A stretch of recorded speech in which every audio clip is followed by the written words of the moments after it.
Get your Godzilla vinyls at Big Bad Toy Store at the link in the description. Pokemon, Kaiju, Dragon Ball, and more. It's Steven's Toy Reviews. Hey there, collector. Steven here, and I'm bringing you another Godzilla vinyl review, and today we're going to be taking a look at two Banpresto.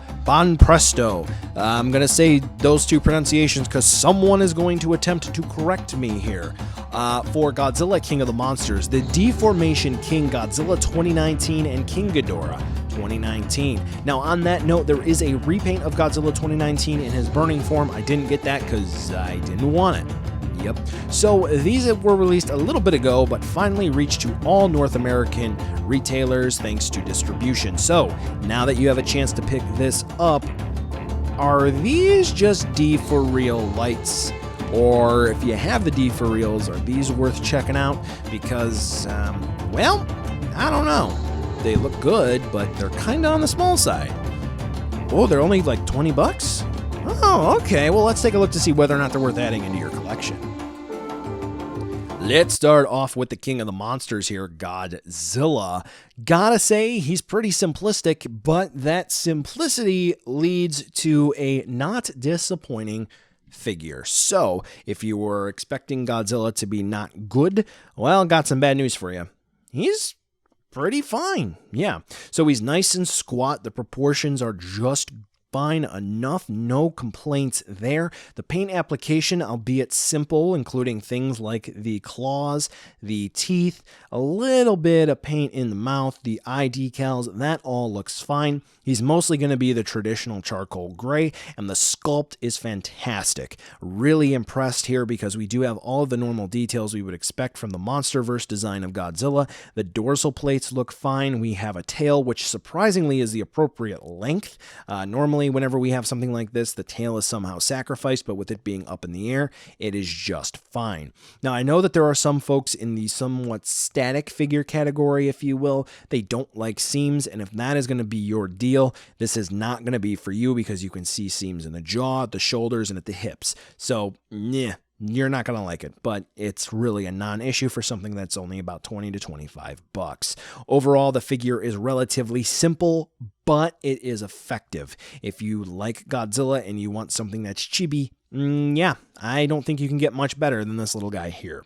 King Ghidorah, on the other hand, is a bit more complicated, and I gotta say that I do like it. We do have some more intricate paint apps here, which is specifically going to be the horns on the head, the base of the wings, and then we do have the eye decals in the mouth, which we had that on Godzilla as well. And otherwise, it's going to be that sort of muted gold, yellow-ish coloration in the plastic, which does look good. It does accurately represent King Ghidorah, and you're going to see at the ending picture, another company should have taken a hint here, but yes.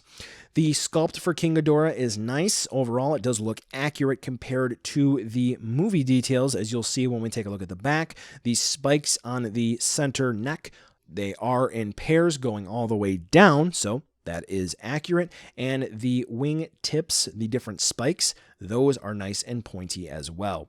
Do take note that King Ghidorah does require some assembly, so once again, if you're not a fan of seams, then this isn't going to be for you. That is an issue, though, that I do legitimately have with the figure. It does not seem like anything does sit flush once you go to assemble it, because the wings and tails, the left and the right side, those are one piece, so it can be a bit difficult to make sure that everything is sitting correctly. Now, with this being said, we do have bases with both of these figures. They're not necessarily accessories. They're kind of essential, especially in King Ghidorah's case. Now, I'm only showing you one of them because they're both identical. And that's right. They're both the same base with the same buildings and the same details and the same sculpt marks, so on and so forth. However, for King Ghidorah, there's a little extra piece of plastic that goes in underneath his crotch, and this prevents him from leaning forward, which is why he would specifically need this base. So make sure you don't lose that part, and if it's not fitting in there snug, which it took me a couple of tries to get it, it's not in there correctly. Now we'll go ahead on over to a size comparison because there's no articulation or other accessories to make mention of, and as you can see, these are relatively small. I'd put there somewhere in the 4.5 to 5 inch category. So if you're looking for something small for your desk, or maybe a young one, then hey, this may not be a bad choice for that. Or, hey, adults too. That doesn't matter. They're nice, small, chibi, cute, whatever it may be. So buy now, skip, or wait for a deal. I have seen a lot of folks attempt to compare these to the D for Reals, and I gotta be honest, I really think that this is a completely different category compared to what the D for Real is trying to do. The D for Real lineup that's going more so towards high-end collectible standards, but chibified. Whereas these here, which I think this is going to be about all we're going to get, I think they're going more so playful and cute and not super intense with the detail. Yes, they do look good, but not necessarily to that end. For about $20-25, I think these get the job done just fine. And if you don't like them, then okay, you can pass on them. But if you do like what you see, yeah, they're definitely worth a purchase.